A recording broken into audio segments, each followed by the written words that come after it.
Dear student, the second and the third factors impacting on recruitment and selection procedures are job changes and the personal changes. So we will discuss each and every change in different way.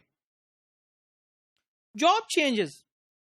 As organizations have restructured the structure of the work as we discussed in the previous session, the nature of the job has also changed. So it means there is not only change in the organizational structure, but there is also change in the job. There is also change in the nature of the work. So we have to know about this change. In his book entitled Job Shift, William Bridges has detailed the demise of the traditional, well-defined jobs with its clear tasks and clear accountabilities. As you know that there is a paradigm shift. There is a paradigm shift from traditional jobs to the more modern jobs. You know, in the traditional jobs, there are well-defined jobs, they have clear tasks, and they have clear accountabilities. But now, there is a move towards customer-focused processes, and there is a move towards cross-functional team. Now you don't have a very fixed job. There is a paradigm shift from a traditional jobs to jobs which are more focused towards customer processes, and they are more focused towards cross-functional teams. Nowadays, the role aligned to the processes rather than functions. Before, the roles were revolving around the processes but not function, and the emphasis on supplying your own value-added contribution. Means there is no fixed job, there is no fixed task, but employees has to play their role as a value-added contributor. In personal changes, the changes in the nature of the work have been reflected in the change in the nature of the contract of the work. If there is a change in the job, there is a change in the nature of the contract of the work as well. And there are two major changes. One change is called as a material change, and the second change is called as a psychological change. Material change, for example, there is a rise on a fixed term contract. But along with the rise of the fixed term contract, there are some psychological changes as well. Now the employers and employees are more looking towards the behavioral aspects of the jobs, and they are more looking towards the psychological contracts in the job. Here there is a contrasting view in the 1975 and the 1995 job and the changes and the personal changes. There is 1995 you offered and what organization offered.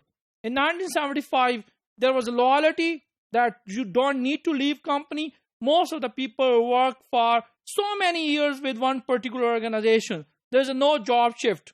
There was a conformity, doing what you were asked. Whatever they are asking, you have to do that job. There is a commitment, going the extra mile. You are committed with the organization. You have to work more for the organization. You have a trust. They will keep their promise. Employers will keep their promise, and employees will keep their promise too. And what organization offered to the employees? There was a security for employment. Job security was very high in 1975 jobs. There were promotional aspects. There were trainings as well, a lot of training to the people. And very important thing was a care when you are in trouble. If you have some issues in your family, you need to care your workers. But now there is a paradigm shift from 1975 to 1995, and the situation is more worse in 2015. In 1995, there are long hours. There are added responsibilities to each and every job. You have to get more broader skills rather than very, very specific and limited skills. And there is a tolerance of change and ambiguity. So tolerance is getting more. And what organization offered are offered to you. They offered high salaries, high pay. They reward your performance. There are pay for performances for the individual workers. There are changes in the job. So there are shifts in the personal changes from 1995 to 2015 and from 1975 to 1995. So employers will be looking for more for people who can hit the ground running and produce more. Nowadays, employers are looking for only those workers which can produce more. And employers will be looking for employers who will develop and reward their skills. So there is a contract. There is a psychological contract between employers and employees. Both are looking for something. Employers are looking for the fast workers, more productive workers, and employees are looking for rewards, and they are looking for development of their skills, and along with the development of the skills, they are looking for more rewards. So there is a win-win situation between employers and employees, that both are getting something out of their jobs.